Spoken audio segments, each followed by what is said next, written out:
Good afternoon. Just like a bad penny, you can't get rid of me. I show up week after week. Well, thank you very much for showing up today. It is a special, a little different event. I'm not going to be presenting. I'm going to be showing.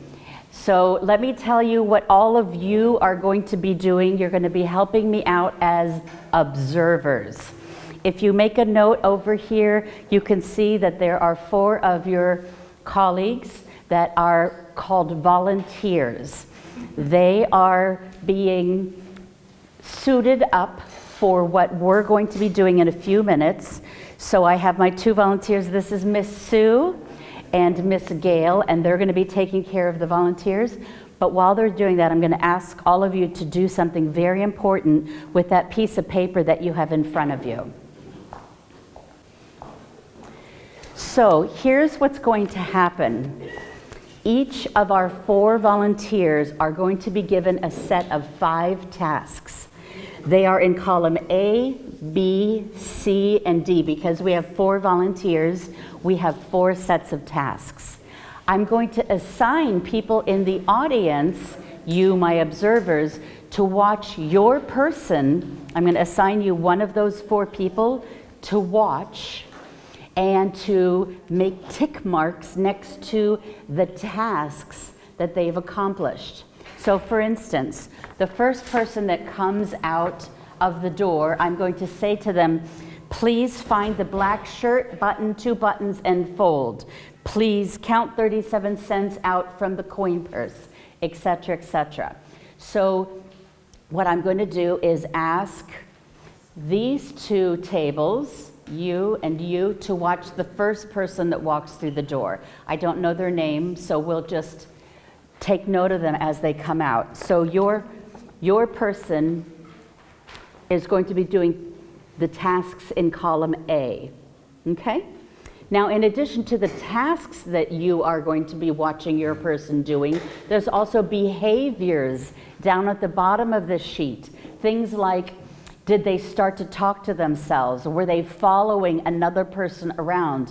Because we're going to have our 4 volunteers walking around this table doing their tasks, and we're going to give them 7 minutes to do it. So that's why I need all of you to be watching different people to help me out. So you 2 watch the first person that walks through the door. If you 4 watch the second person, so they're going to be given the tasks in column B. If you 2 can watch the third person, they're going to be doing the tasks in column C. And if all of you, if you can, follow the 4th person, and I'm going to be giving, or actually Miss Sue is going to be giving them the instructions in the 4th column. Okay? Any questions about what you're doing, observers? Yes? Do we observe from the table, or do we? You can come closer. You can, absolutely, you can come closer if you'd like. That's a very good point. They need a little bit of room to walk around the table. They're also going to be using this clothing rack. So they're going to be walking around here, doing things like putting on or ruffling through these. We just need to make sure that we give them enough room. But absolutely, if you want to stand around, Miss Susan can direct you where there's a place to stand. And you can also, if you want, move to some of these tables up front here. So any other questions? I'll give you a hint of what's going on in the other room. They are having equipment put on them. We're talking about 2 pairs of gloves, special glasses, and a headphone. And I'm going to explain, because we're going to pass around the equipment after the 7 minutes is up, so that you can look at the gloves, the glasses, and the headphones. So they're being prepared in a certain way. They're not just out here doing it with their own faculties. We're going to confuse their faculties. All right, any other questions? Can I take a picture of my husband? I think you can take pictures. Usually we have a volunteer photo release form, but I don't mind at all, Okay. as long as everybody else is okay with that. Yes, I don't mind at all. Actually, it's kind of good for laughs. Okay, good. Do you want them to come down? No, just put it away. We don't need it anymore. Yeah, it's just for... Actually, the four top, they're all on the top, so you want. Okay, yeah, no, that's fine. Just put them away then. Wonderful. Look at my 4 happy volunteers.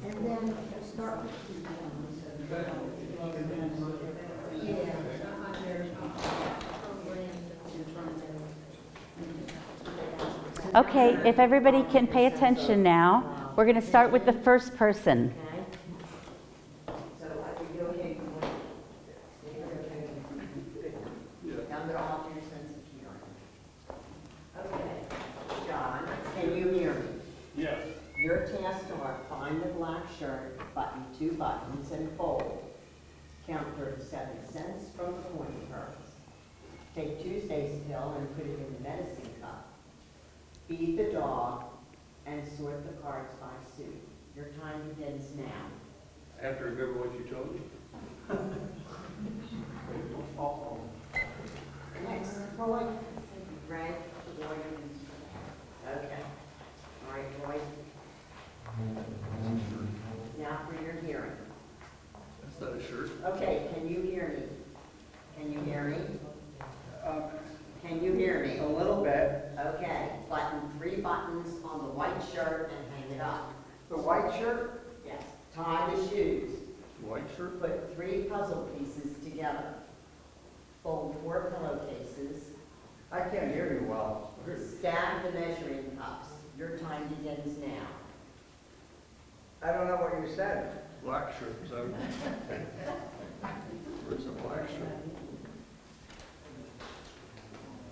See if he's over there.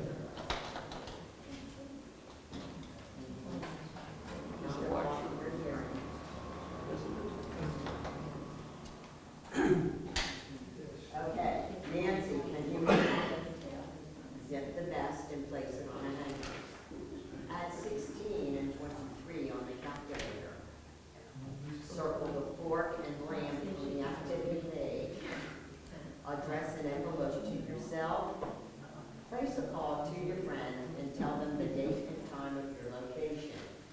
Nancy, your time begins now. All right, Trish.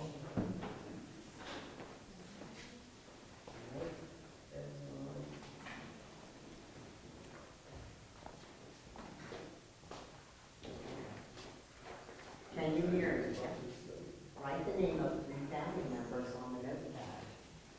Sort the silverware into the tray. Dust the table with the duster. Sweep up the debris and put it in the trash can. Spell memory with the memory tiles. Your time begins now. I don't want it on the ground. I'm afraid they are going to hit their head. We're not allowed to talk to them? Correct. Yes, you are not allowed to help them out. Observers are only observing.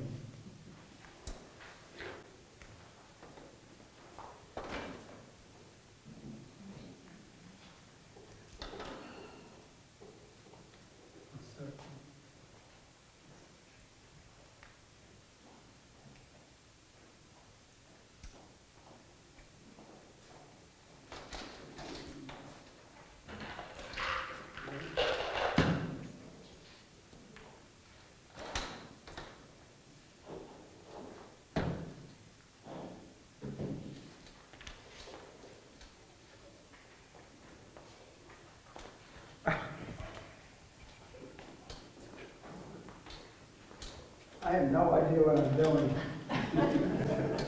I'd help you if I could.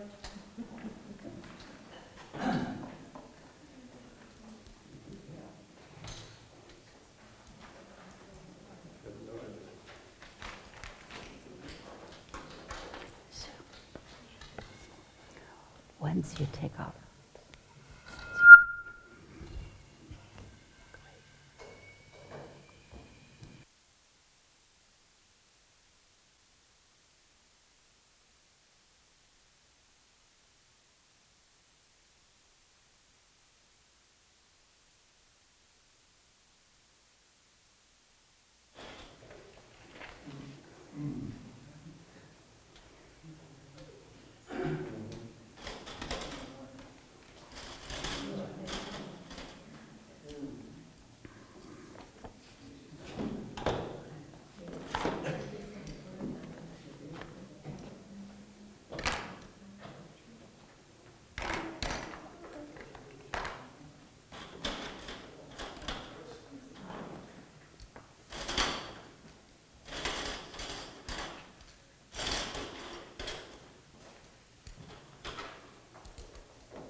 Thank you, 'cause I think that was on my list.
I have no idea. It won't work. Feed the dog. Feed the dog. Dogs do. No, this-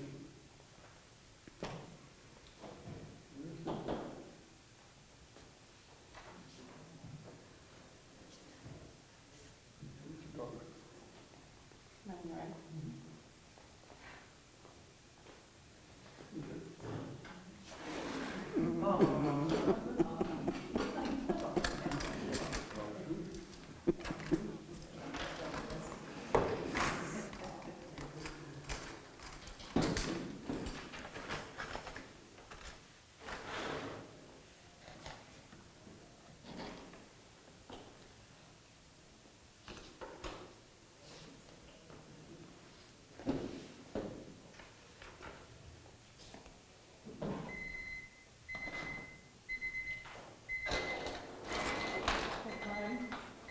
Do you want to grab his things?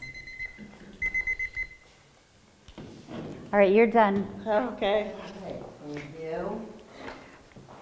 Here's the equipment if you'd like. I didn't want to pull your hair. Oh, that's okay. All right, you can take those gloves off. Okay, we're finished. Time is up. I'll take those gloves. You can just put them right here. No kidding. Okay. Before the four volunteers leave the table, I need to start asking them questions.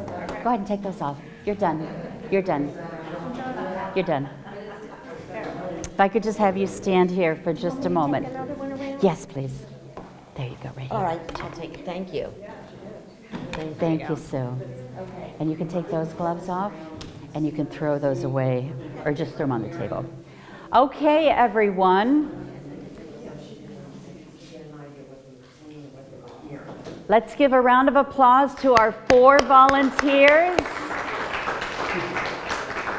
who stood up here and probably didn't know what they were volunteering for. So I have one question for our 4 volunteers, which was, how did that make you feel? Disoriented. Disoriented, crazy, Just stupid. stupid, Extremely frustrated. frustrated? Okay, now what would have helped? What if Miss Susan, instead of giving you a list all at once, what if she had shown you where things were? Or repeated herself? I couldn't hear the instructions, Okay, so It was a lot of. I didn't know what I was supposed to do, to be honest with you. okay, and that's intentional, so Oh. hold on to that. Oh, okay. What if Miss Susan had smiled, maybe shown you where some of the things were? Would that have helped? Not really, because the first thing she asked me to do, I couldn't do. Okay, Because she wanted me to button this thing, and with these gloves on, there's just absolutely no way I could button it. so how did it make you feel? Like I was really dumb. Okay, like you were really dumb. These are emotions that these 4 people have had in the past 7 minutes. They do not have any cognitive issues.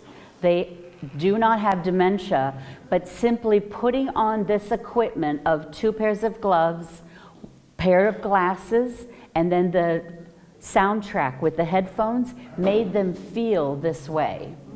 This is what they went through. It is 7 minutes of what we call moderate dementia. They were made to feel like they have dementia by altering their senses, by taking very simple things like sorting silverware, maybe putting puzzle pieces together, taking pills out of a pill box, all things that really a 7-year-old could probably do. They were having problems, they were frustrated, they were maybe even regretting volunteering.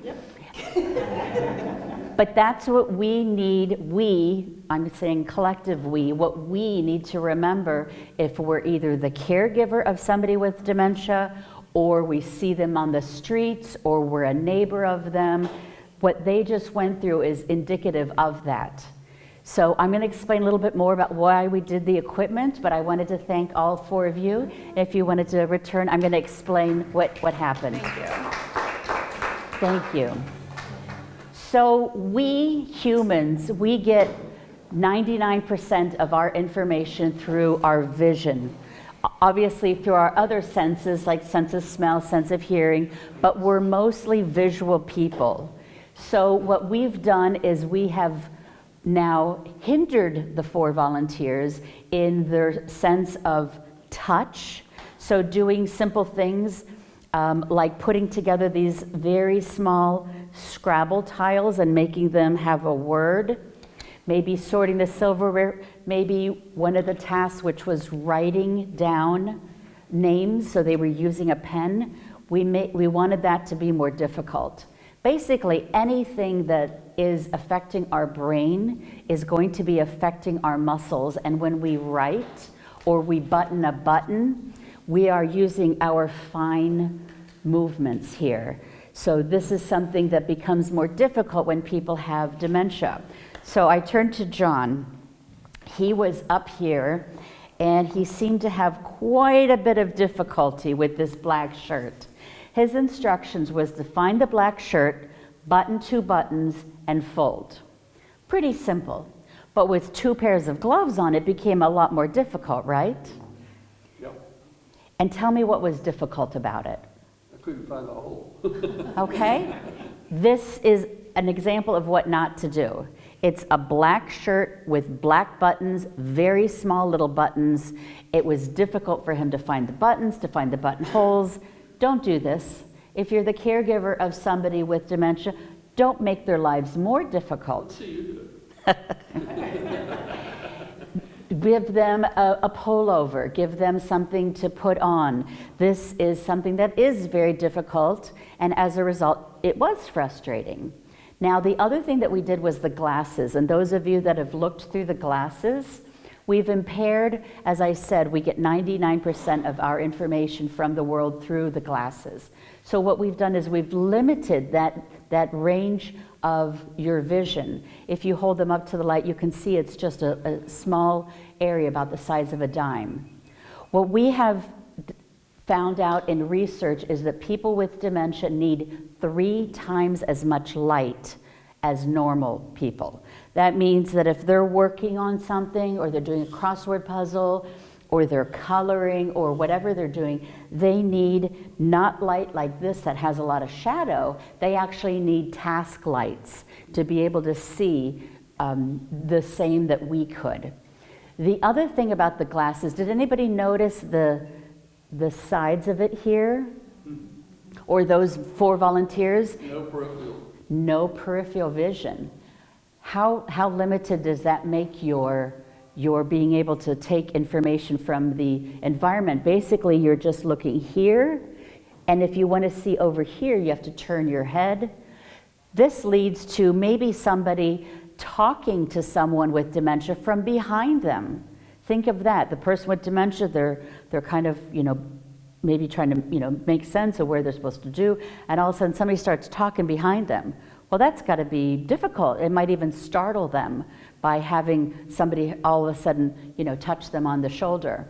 So vision is an extremely sensitive thing that we need to be aware of in terms of that they need light, that they need guidance.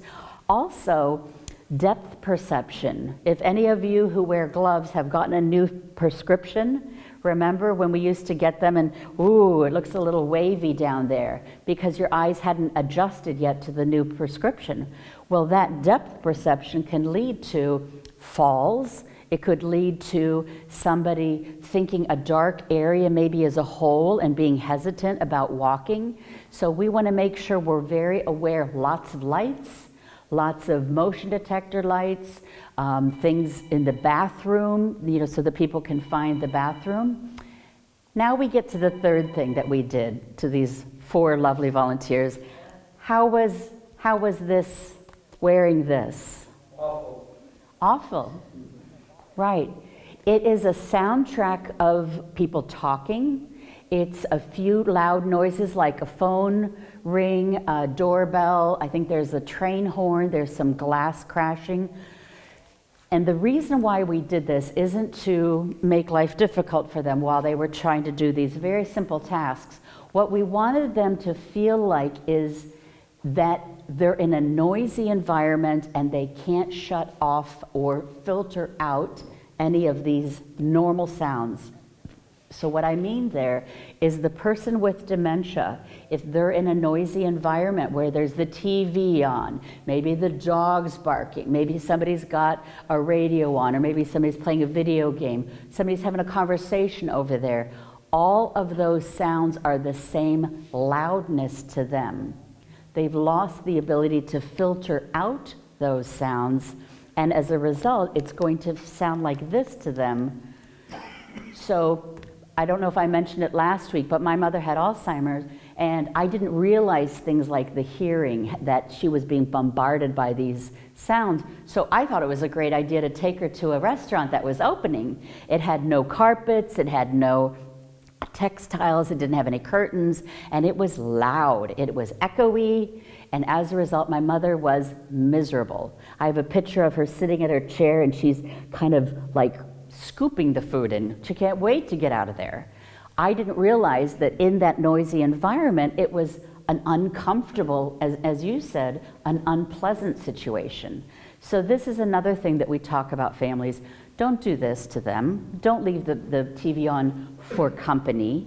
Have very selective environment in terms of maybe playing music as background, but maybe very softly. Be aware that when you're talking with them, all those other sounds are interfering. So we talk a lot in the classes that we have, one of them being Caregiving 101.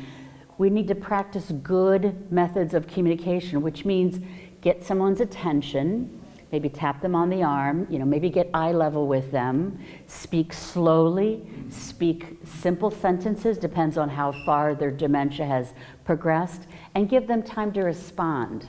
Another thing that these headphones did is they did not allow you to hear every word. And I know that you actually didn't hear a lot of what she was saying, but that's also indicative of people with dementia, and I'll tell you why. When the brain is being affected, one of the parts of the brain that's affected is the language center, which means I say a word to you, and if you have dementia, some of the words, no problem. But some of the words you need to take a moment, figure out, okay, wait a minute, what was that? Okay, and then you'll know what the meaning is. But in that time that it takes for them to figure out words, they've lost what I was saying in the meantime. That's why we need to be very careful about when we're talking to someone, make sure we're getting a lot of non-verbal communication, like nodding the head, or maybe saying, oh, do you have any questions? Or, do you have any, anything to add? But then the opposite, let's say that you have dementia and you want to say something back to me. It could very well be that you're grappling with a word. You're like, where's that word? And what am I supposed to say? So the communication can very, very often slow down. And that's what we need to remember. I had just come from Chicago, where we talk very, very fast. And when I talked with my mother, I had to slow it down, and it was terrible. But that's what I had to do to be polite to her and to have effective communications.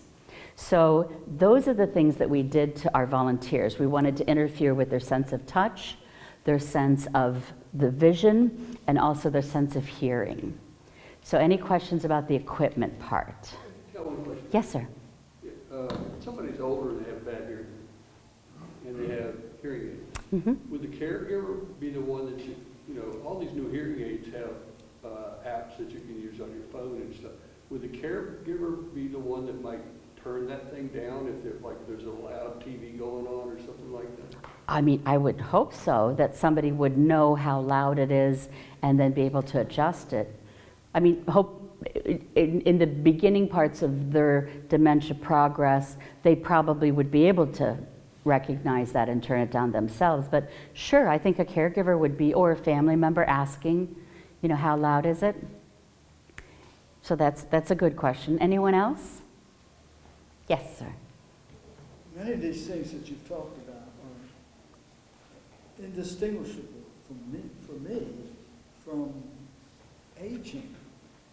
As this question is a very good one, because that fit right in. I have trouble with buttons sometimes, and sometimes I don't. But I mean, that's part of aging, right? And it's not necessarily dementia. Right, and I think It's a matter of degree. it's a matter of degree, and it's a matter of the progression of these things. So it might be that you have problems with buttons. Maybe you don't have as much dexterity, or maybe you have neuropathy in your fingers. So that's one thing.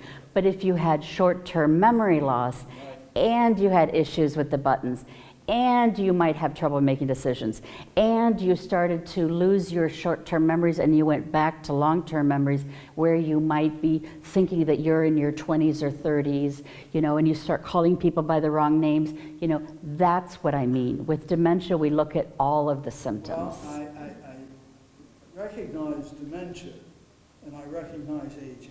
Mm-hmm. And I'm just wondering if it's most of the things many of the things that you've said, it's just more a matter of degree. A matter of degree, yes. When we talk about cognitive impairment, there's mild cognitive impairment, which is, forgetting things and, maybe not being able to remember something, that they plan to do that day. But as that mild cognitive impairment increases and it is more pronounced, now it's very evident to their family and maybe their friends, and maybe if they're still working, their coworkers. It's that degree and that progression that we're looking for, not necessarily just one thing. And last week when I talked about old age versus dementia, there is an amount of degree between what's normal and what's of concern. Sure. Yeah. But those are very good questions. I think a lot of times people might worry that they do have memory loss, and that's why we talked last week about that free memory screening, because that's something that we can easily have people take a baseline of their own memory and then compare it in 6 months, in a year, so that they can then see a progression. And if it stays the same, maybe it's just that my brain is a little full, I'm getting a little older, I've got a lot of things I'm remembering, but it's the not being able to live independently, not being able to do things independently, like maybe cook, leave the stove on, maybe driving, forgetting where you're going and getting lost. So it's some of those everyday occurrences that now become frankly dangerous, but also can be annoying, like leaving the refrigerator door open or leaving the stove on. Question?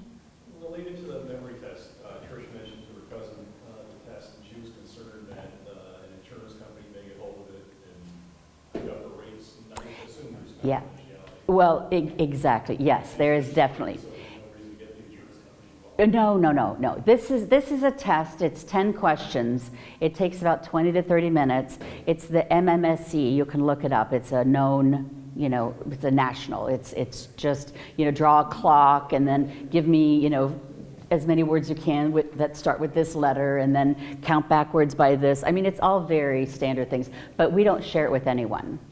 We have it. We get a copy to you. And then we do keep a copy, and that's only so that the next year when you come back, we don't want to give you, there's 4 versions of them. But we do recommend that you do share with your doctor, but that's why we give it free, because we don't want there to be any cost to you, plus we don't want to involve any insurance company. That's a test they give to, we were in Virginia Beach in one of the extended care places. Mm-hmm. You have to take this test to get in, because I know I've got friends that have taken this test probably 20 times so that they can pass the test when they get it. Yeah, and that one is a very simple one. Now, let's say that you two did take the memory screening, and let's say you were concerned because you only got a 15 out of 30. And the woman administering would say, you know, it sounds like you might have some memory loss. If you're concerned, you should probably take the next step, which is go to see your neurologist. The test that they do is much more detailed, takes hours, is much more, you know, your history and your habits and your, you know, food intake and all of this. So that's the one that might go to the insurance if your neurologist releases that. But again, that's the one that's more in-depth. This one is more just, you know, a very simple baseline. Yes, question? You know, I'm thinking about the experience that I went through. And someone asks you to do something, and you want to be useful. I couldn't decipher what the person asked me to do. Mm-hmm. So I had to make up things to do. Organize the forks, the spoons, Mm-hmm. the knives. Organize the measuring cups, the measuring spoons. Mm-hmm. Put the dog food in the dog dish.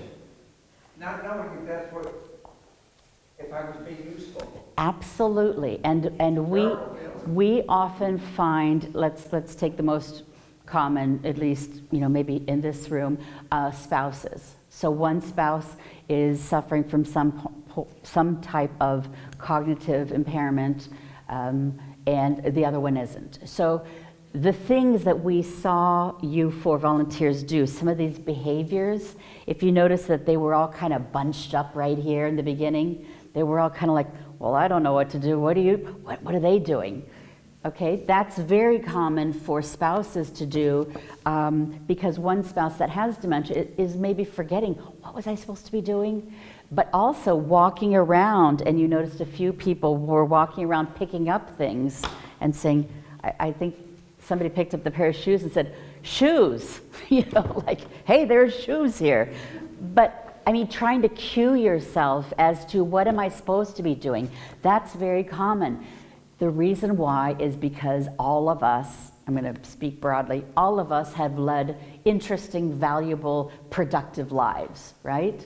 And that's the kind of the tempo that we're used to going, is doing things and achieving things and having outings and, you know, lunches and things. That's normal.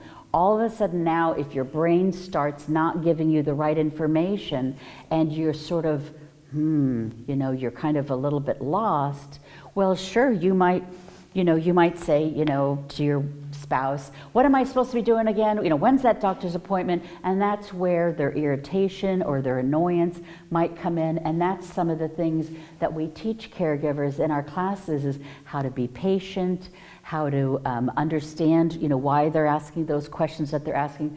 But absolutely, they're a little lost in their own home. And that kind of behavior where we saw people sort of meandering and, you know, looking, what am I supposed to be doing? That's exactly what someone with dementia might be doing to try to give themselves answers. Yes? It was very frustrating to me to watch and not be able to offer help. And you were the gentleman I got to witness, and at one point I'm like, when you picked up the shoes, I'm like, yes! You remembered you were supposed to tie the shoes, but then you didn't. And then when you were helping that another person, I'm like, that's not your task, but that's so nice that you're helping. They were very congenial, weren't they? Yes. And just thinking of the kudos I could give back to him, like, you did it. And I was thinking, well, he was very determined. After a while, I imagine, of doing that over and over, it must be very frustrating that you just sit down. Absolutely. A lot of caregivers, primarily, spouses, if that's what we're talking about, say, oh, they want to sleep all the time and they're not interested in going out and doing things.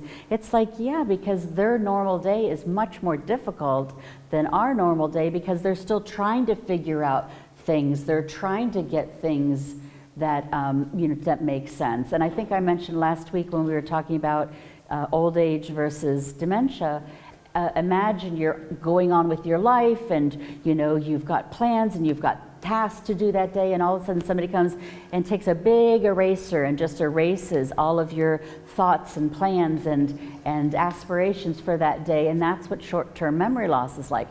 I can imagine that it's so frustrated.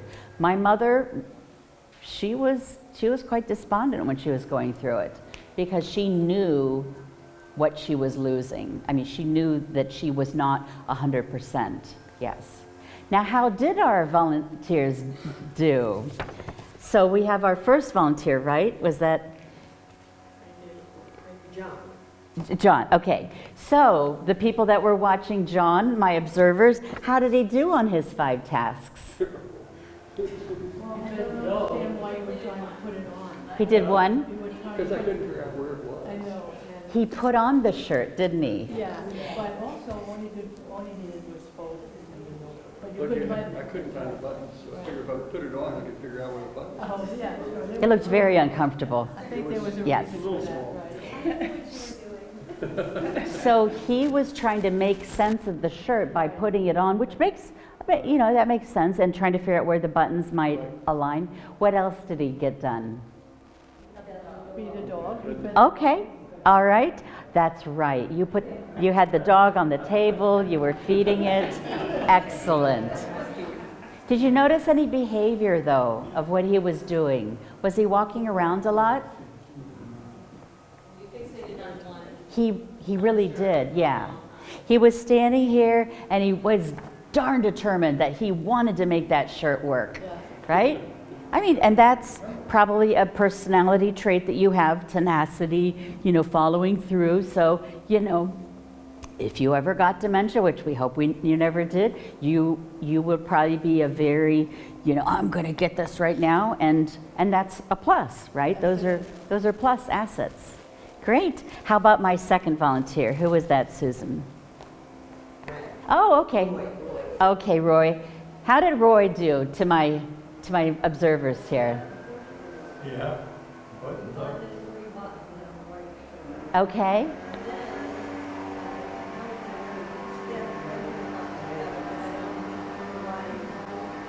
Okay. Yeah, he was kind of wandering around. He was cueing himself. He was looking around to see what sparks something. Wait a minute now, what did she say? Yeah, so yeah, He's definitely putting order to things in his little environment.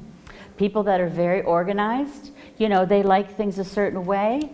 Yeah, and so I could tell that, it was very frustrating for him to have not heard it in the first place, but then also trying to, get things done. And I was not, it was interesting when I picked up the headphones afterwards and I heard all the noise he was hearing. I'm like, oh my gosh, I just thought you couldn't hear. I didn't realize you were being overstimulated. Yes, yes. And again, he was able to take them off after 7 minutes, but think of the people that wouldn't be able to. Yeah, exactly. Okay, wonderful. Your third volunteer? Nancy or Liz. Okay, so you were watching her. How did she do? Well, I couldn't figure it out because she was walking around like with a shirt and she was supposed to button a vest and hang it up. Mhm. So, and then I saw her at the edge of this table doing something, so I don't know if she was calculating or, oh, that's not it. Here's the vest. Okay, well, she had a shirt, I think. Mhm. Yeah, it says She did. set the best. Yeah, Yeah. okay. Yeah. Well, we couldn't see the table. And Yeah. we couldn't So see, she she might was have been doing doing a something, but she calculator, picked a up moving puzzle some. part. Mhm. Yeah, she picked up some things like the activity page, I mean, she had a magazine. Mhm. She was busy. She was getting busy there. Yeah.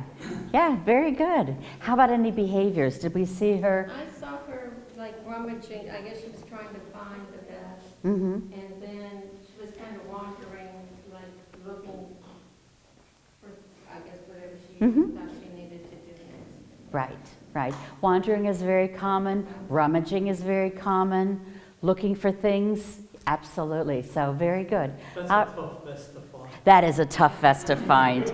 If we made it like those construction workers, the orange ones, that'll probably be easier, yes.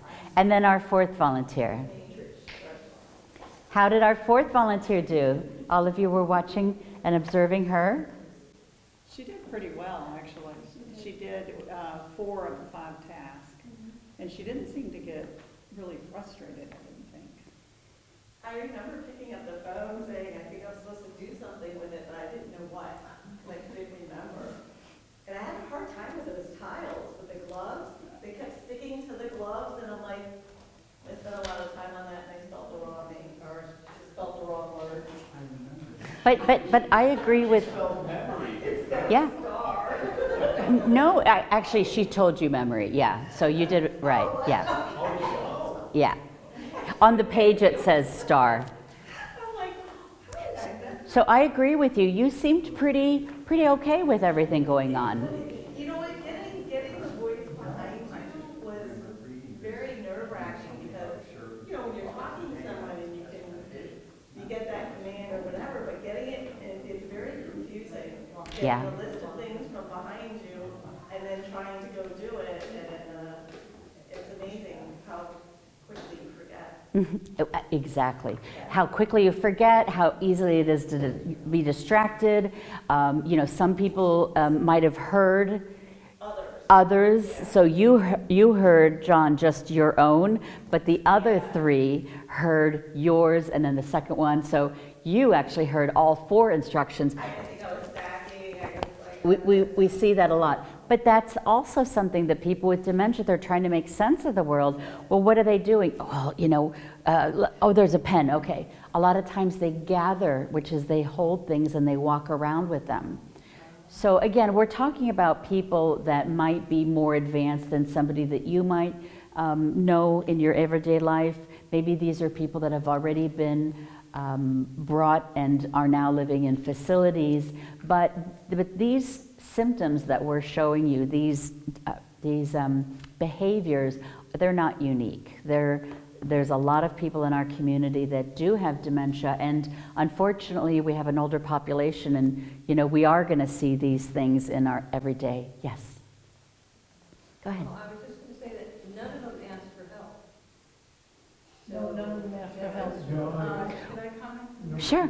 When, Sure, Gail. they were told that once they were given the instructions, when I had them out there, once they were given the instructions, they could not ask. Yeah, I said I couldn't hear. So that probably stayed in their mind. they were told not to ask for help yet. Oh, okay. I thought maybe that was. Fourth person, I thought it was great that you recognized somebody else did your Oh, task. yes, so that And- was the one thing I remember. But I do remember my grandmother being very angry when we would do things for her. She's like, do you think I can't do this for myself? I'm like, oh, I'm so sorry, I was just here, I did it, But there was that kind of sense that, let me help you out. And sometimes that's demeaning. So we have a little term. We want to help out when we need to, but we also want to have people with dementia be as independent as possible, and also have the dignity of doing tasks by themselves. So you're absolutely right. If we see somebody, being in an unsafe, maybe, stepping in and out of the bathtub, well, obviously we want to help them out because we want them to be safe. But if it has to do with, doing a coloring or doing a puzzle or something, sure, we want them to be independent. You're absolutely right. And my mother too. She would be like, what, do you think I'm stupid? Get away from me. And because she didn't want to feel less than. She didn't want to feel like she needed somebody to help her. So that's a very good point. Thank you. I don't know if anyone remembers or has seen, but about 5 years ago, maybe even longer, a movie came out called I'm Still Alice. Anybody ever see it?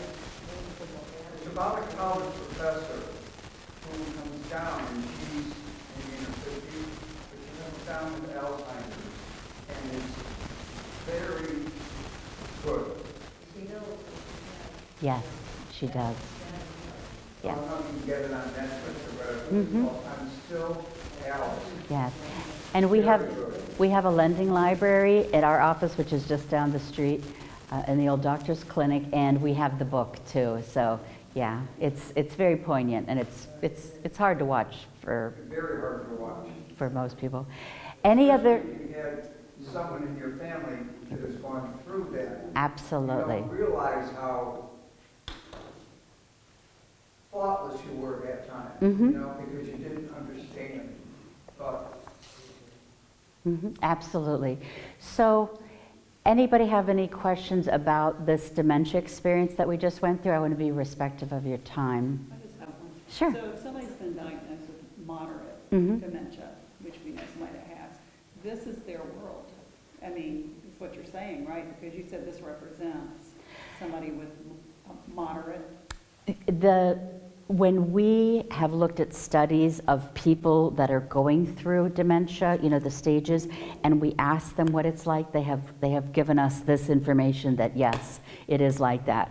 Now, these tasks, these kind of simple things to do, we wouldn't want that to be their world. We would want to encourage them to try to be as social as long as they can, to interact. One of the things that we have is called social respite, where we have 4 locations around Indian River County where we do have people with dementia coming to us, and from the hours of 9 to 3 we do have games and puzzles and bingo and chair exercise and things. So we want to keep their lives larger. Oftentimes we see them kind of withdrawing into themselves, and that's what we want to prevent. We don't want them to have very small lives. We want to keep them as interactive and engaged as possible. I mean, as long as possible, to an extent. Yeah, but good point. Frustrating for the Abs- person my- I'm talking about. Yeah, my mother was very frustrated, and my heart went out to her, but this is what happens with the disease. That's why we're having this conversation, because you might have neighbors or friends, or you might have people in your family. So one of the things that we offer is social respite, the thing that I mentioned a moment ago. Some people call it adult daycare. We try not to use that term, but we have facilities. The Indian River Shores Community Center on the island. We have up in Gifford at the Community Center, at the Sebastian Yacht Club, and then at our office, which is again right down the street, right where 5th Avenue dead ends into our parking lot. We have classes to help the caregiver. We have memory screening for any of you that are interested in your own. So we try to provide all these free services to anybody in Indian River County, trying to fit that need of educating so that people with dementia are able to be helped out by any one of us. Thank you all. I really appreciate another round of applause for our 4 volunteers. And the other thing I want to add that we were talking about is that there's another way that you can go through this dementia experience, which is in an RV, a recreational vehicle that we drive around the county. We didn't have time to bring it over today because it does take 20 to 30 minutes per person, although we can have 2 at a time in that vehicle. But we are going to plan to have it here in the parking lot. Maybe over a couple of days, people can sign up. Those of you who maybe have family members or friends that want to go through this again, but each person going through it themselves, putting on the equipment, doing the tasks in the RV, we're going to set that up. So that'll be another future offering. Great, thank you so much. Thank you.